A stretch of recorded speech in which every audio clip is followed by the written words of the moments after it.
আমাদের সঙ্গে সাপ আছে, কান লেগিনি আছে, জিন ভূত আছে। গুপ্তধনের লোভ দেখিয়ে একই পরিবারের দীর্ঘ 16টা বছর যাবৎ শারীরিক প্রতিবন্ধী হয়ে বিছানায় পড়ে আছে। কি এমন অদ্ভুত কথাগুলা বলছে যা শুনলে আপনারা রীতিমতো অবাক হয়ে যাবেন। ইতিমধ্যেই আপনারা দেখছেন তাকে 3-4 জন মিলে বিছানায় উঠিয়েছে। এই যে যাকে দেখছেন তার নাম হচ্ছে নজরুল। একটা সময় স্বাভাবিক মানুষের মতো স্কুলে লেখাপড়া করতেন। তিনি বলছেন আমাদের সঙ্গে জিন ভূত পরি অনেক কিছুই বসবাস করে। এটা কিভাবেই সম্ভব, চলুন আমরা এদের সঙ্গে একটু কথা বলার চেষ্টা করছি।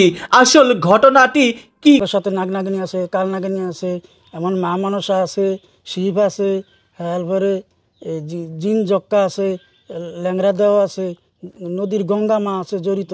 এরা মিলিয়া একসাথে মিলিয়া সবাই মিলিয়ে আমার ঘরে ক্ষতি করছে, গুপ্ত ধনের লোভ দেখায়া।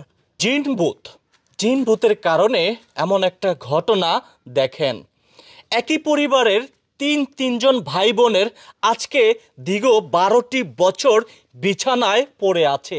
দেখেন এই বোনটির দিকে একটু দেখেন। যে কোনো কেউ দেখলে মনে হতে পারে সুস্থ সবল, কিন্তু ওনার এমন একটা অবস্থা, ওনাকে ঘর থেকে বের করেছে, মানে এখানের এক যুবক ভাই আছে, অনেক কষ্টে কিন্তু তাকে ঘর থেকে বের করেছে, তাও হচ্ছে আমার রিকোয়েস্টে। দেখেন এই হচ্ছে উনি, ওনারও দেখেন অবস্থা, পা একেবারে ফুলে আছে, মানে এমন একটা অবস্থা। আর ওনার অবস্থা দেখেন, ওই ইতিমধ্যে আপনারা স্ক্রিনে ছবি দেখতে পাচ্ছেন। আবারও বলছি, জিন ভূতের কারণে একই পরিবারের তিনজন ভাইকে শারীরিকভাবে প্রতিবন্ধী করে রেখেছে দীর্ঘ 12টা বছর। আমি একটু জানার চেষ্টা করব প্রথমে যে বোনটিকে আপনারা দেখতে পাচ্ছেন, এই বোনটিকে দেখে অনেকেই ভাবতে পারেন উনি তো সুস্থ সবল, কিন্তু না, কি ভাগ্যের নীলা খেলা আমি জানি না। বোন আসসালামু আলাইকুম। আসসালামু আলাইকুম। ওয়ালাইকুম সালাম, কেমন আছেন? খুব ভালো আছি। দেখছেন, তারপরেও বলছে খুব ভালো আছি। আচ্ছা, আপনার বয়স কত এখন? বয়স এখন 30 তো হইবি। 30 বছর বয়স। জি। আপনার এই যে আপনার এই সমস্যাটা কত বছর যাবত? এখান দিয়ে ধরেন 15-16 বছর হয়েছে নি। 15-16 বছর যাবত আপনি এই বিছানায় পড়ে আছেন? যে কোনোভাবে হাঁটতে টাতে কিছুই পারেন না? যে না। আচ্ছা, আপনি হাতটা একটু জাগাইতে পারবেন? দেখি। জাগাইতাম পারুম না। আচ্ছা, আমি একটু ধরি, কিছু মনে করবেন না, আমি বোন হিসাবে ধরি। এই যে দেখেন ওনার অবস্থা, হ্যাঁ, মানে কোনো শক্তিই নেই, দেখতে পাচ্ছেন, একেবারে অবস্থাটা খুবই খারাপ। তো এই যে আপনি 15-16 বছর যাবৎ বিছানায় পড়ে আছেন, বোন, কখনো খারাপ লাগে না? আপনার ছোট ছোট অনেকের বিয়ে হয়ে গেছে, আপনি একজন নারী বিছানায় পড়ে আছেন, খারাপ লাগে না তখন? ওদের কথা মনে পড়লে তখন আপনার কিরকম অনুভব আসে? কেরকম লাগবো? 5 জনে আরে চলে খায় লয়, আমার কি মনে কেনা মনসা না যে হাতে চলতে খাইতে লইতে এগুলোকে চলাহিরা করতে, তালাতে এই শক্তি বল দেয় না। শক্তি বল দেয় না? যে না। কোনো সময় তো ফুঁকি দিয়েও দেখতে পারেন না? যে না। আচ্ছা, এখন আল্লাহর কাছে কি চাওয়া আছে? আল্লাহ কাছে চাই আর মুক্তি চাই। মুক্তি চান? যে কিরকম মুক্তি চান? হয়তো আল্লাহ বালা করেন নইলে যদি আল্লাহ রহমত করে করবো, আর না করেন নইলে আল্লাহর হেফাজতে আল্লাহ লিয়ে যাব। দুইটার একটা তো করতে হইব। মানে এই বোনটি এমন কথাটা বলছে, দেখেন, এত কষ্ট না দিয়ে আল্লাহর কাছে বলছে, আল্লাহ এক হলে আমাকে সুস্থ করে দেন, না হলে আপনার হেফাজতে আপনি নিয়ে যান। এই বোনটির এই কথাটাই ছিল। আমি আপনার কাছে একটু জানতে চাই, আপনার নামটা? আমার নাম মোহাম্মদ মাকসুদ। আপনার এই অবস্থা কতদিন যাবত? আমার এই অবস্থা আজকে 15-16 বছর ধরে। 15-16 বছর যাবত? যে আচ্ছা, আপনার কেউ কি বিয়ে শাদী করতে পারেন নাই? না। দেখেন এমন একটা অবস্থা, একেবারে কেউ বিয়ে শাদী করতে পারে না। ওনারা একটা সময় স্বাভাবিক মতোই স্কুলে লেখাপড়া করতেন, সবার মতো দৌড়াদৌড়ি করতেন। আল্লাহ কি এমন একটা রোগ দিয়েছে। তো এই সমস্যাটা কত বছর যাবত বললেন? 15-16 বছর।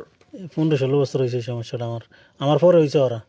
আগে হয়েছে কার? আগে হয়েছে আমার পরে তো ওরা আস্তে আস্তে হয়েছে। তারপরে কার? ওনার হয়েছে না ওনার হয়েছে? আমার ভাইয়ের। আপনার ভাই রয়েছে? যে। আচ্ছা, আপনার ভাই বোন কয়জন? আমরা ভাই বোন 8 জন। আচ্ছা, 8 জন ভাই বোন আপনারা? যে। আচ্ছা, এই যে আপনার যে এই অবস্থা, কখনো খারাপ লাগে না যে হায় রে, লাগে না? সবাই হাঁটতে পারে, সবাই হাঁটতে পারে, চলতে পারে, আমরা পারি না, আমাদের তো অসন্তই লাগি। তখন কি করে মারলে আমার এরকম কিছু, আমার করার কিছু নেই। যে আপনি কি কখনো চিকিৎসার জন্য আপনার বাবা মা ট্রাই করেছে? যে চিকিৎসা করছে, কিন্তু আমরা চিকিৎসা কোনো লাভবান হতে পারিনি কেন? আর্থিকের অভাবে। আর্থিক আর্থিক এমনটাই, মানে এদের অবস্থা এতটাই অনটন। এই পাশে দেখেন বাবা, বাবা সম্ভবত একজন কৃষক। আপনি কৃষক? তাহলে কি করেন আপনি? আমি মাছের কাজ করি, ঘাটের থেকে দু গাছের কিনে টিনে এনে বাজারে বিক্রি করি। এই মানে ওনারা একেবারে গরিব। আর আমি আপনার কাছে জানতে চাই, আপনার নাম কি? আসসালামু আলাইকুম, আমার নাম নজরুল ইসলাম। নজরুল ইসলাম, আপনার এই সমস্যা কতদিন? আমার এই সমস্যা যখন আমরা ধরেন যখন ইউনিভার্স ছিল, যখন আমাকে 12 বছর ছিল, তখন থেকে নিয়ে আস্তে আস্তে আস্তে আস্তে এই আমরা হাঁটাচলা করি, তা আশিকা ফুরিয়া যাই, ওই উঠতে বহুত কষ্ট হইতো। তখন ফলানিলা খেলাধুলা করতাম, স্কুলে যাইতাম। আমি 5ম শ্রেণীতে পড়ালেখা করছি। আচ্ছা আচ্ছা আচ্ছা আচ্ছা, লেখাপড়া করেছেন, স্বাভাবিক হাঁটছেন, চলছেন। এইখান থেকে এই দীর্ঘ ধরেন 15-16 বছর ধরে এই ঘর বইটা হয়ে গেছি। এর আগে হাঁটাচলা করছি, স্কুলে পড়ালেখা করছি।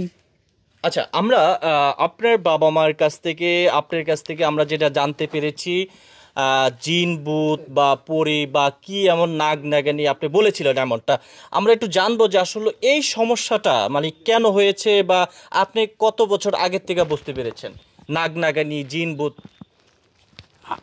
অনেক বহুত লোকেরই কবিরাজ দেখাইছি তারপরে এরা বলছে যে আমাদের সাথে নাগ নাগিনী আছে, কাল নাগিনী আছে, এমন মা মনসা আছে, শিব আছে, তারপরে জিন জক্কা আছে, ল্যাংরা দেওয়া আছে, নদীর গঙ্গা মা আছে জড়িত। এরা মিলিয়া একসাথে মিলিয়া সবাই মিলিয়ে আমার ঘরে ক্ষতি করছে, গুপ্ত ধনের লোভ দেখায়া। এখন এরা গুপ্ত ধন আমার ঘরে দেয় নাই, আমার ঘরে এক একজনের পর এক একজন এই 3 ভাই বোন আমার ঘরে প্রতিবন্ধী করে দিছে। আজকে ধরেন 15-16 বছর ধরে এই ঘর বইটা করে দিছে। এখন আমরা এমনই অবস্থায় গেছি, কামারি